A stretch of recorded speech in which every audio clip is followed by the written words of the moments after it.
એ જે વિષય છે પૂરી ગુજરાતની જનતાને અશિક્ષિત કહેવાનો વિષય છે. ગુજરાતની જનતા આજે પણ ખાલી 82% લોકો આજે શિક્ષિત છે. ગુજરાતની જનતા અર્થતંત્રમાં પોતાના વેપાર, ઉદ્યોગ અને પરિશ્રમ એના કારણે આજે દેશમાં પણ નંબર 1 છે અને દુનિયામાં પણ અલગ બનાવી શકો છે. ગુજરાતની જનતાની જે રીતના અપમાન કર્યું છે એ મુદ્દો અહીં ઉપસ્થિત થાય છે.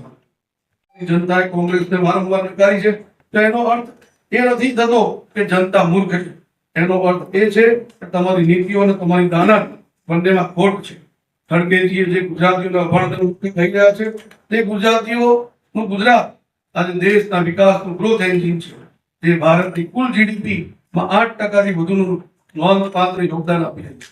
દેશના કુલ ઔદ્યોગિક ઉત્પાદનમાં પણ ગુજરાત 17% હિસ્સા સાથે અગ્રેસર છે, જે રાજ્યની મજબૂત ઉત્પાદન શક્તિ દર્શાવે છે. આ એ જ ગુજરાતીઓ છે જેની વ્યાપારિક સૂઝબૂઝ ને આજે આખી દુનિયા માને છે. સમુદ્ર કિનારાના વ્યૂહાત્મક ઉપયોગથી ગુજરાત એકલું જ આખા દેશોને 40% કાર્ગો હેન્ડલ કરવાની ક્ષમતા ધરાવે છે. પર્યાવરણની જાળવણી સાથે વિકાસ સાધતા ગુજરાતે દેશની કુલ રિન્યુએબલ એનર્જીમાં 16.50% જેટલો મજબૂત હિસ્સો મેળવ્યો છે. આજે ગુજરાત ડાયમંડ, કેમિકલ અને ટેક્સટાઇલ જેવા મહત્વના ક્ષેત્રમાં દેશનું લીડર સ્ટેટ બનીને વિશ્વભરમાં નામ મેળવી રહ્યું છે. અનુકૂળ નીતિઓને કારણે સાણંદ આજે ઓટો હબ તરીકે પ્રસ્થાપિત થયું છે. રાજ્ય હવે આધુનિક ટેકનોલોજી તરફ ડગ માંડી રહ્યું છે, જેમાં સાણંદ અને ધોલેરામાં ટૂંક સમયમાં સેમિકન્ડક્ટર હબ બનવા જઈ રહ્યા છે. હું ખડગેજી અને કોંગ્રેસ હાઈકમાન્ડને પૂછવા માંગુ છું કે શું ગુજરાતનું ગૌરવ તમને આટલું ખેંચે છે? શું ગુજરાતીઓનો પુરુષાર્થ તમને નથી દેખાતો? આ અપમાન માત્ર એક વ્યક્તિનું નથી, દરેક ગુજરાતીનું છે. અને ગુજરાતની પ્રજાની મહેનતનું જે પરિણામ છે એનું અપમાન છે. કોંગ્રેસે આ અહંકારની ભારે કિંમત ચૂકવવી પડશે.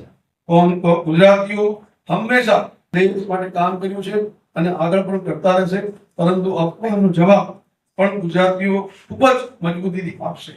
કોંગ્રેસની ગુજરાત પ્રત્યેની આ ઝેરી માનસિકતાને ગુજરાતીઓ સુપેરે ઓળખી ચૂક્યા છે. એટલે જ કોંગ્રેસને જનતાએ 30 વર્ષથી સત્તાથી દૂર રાખ્યા છે. આ જે નિવેદન છે એ નિવેદનને ભારતીય જનતા પાર્ટી વડોદરા મહાનગર વતી હું વખોડી નાખું છું, ઘોર નિંદા કરું છું અને અપીલ કરું છું કે કોંગ્રેસી નેતાઓ ગુજરાતની જનતાની માફી માંગે, ભારતની જનતાની ભારતની માફી માંગે. ધન્યવાદ.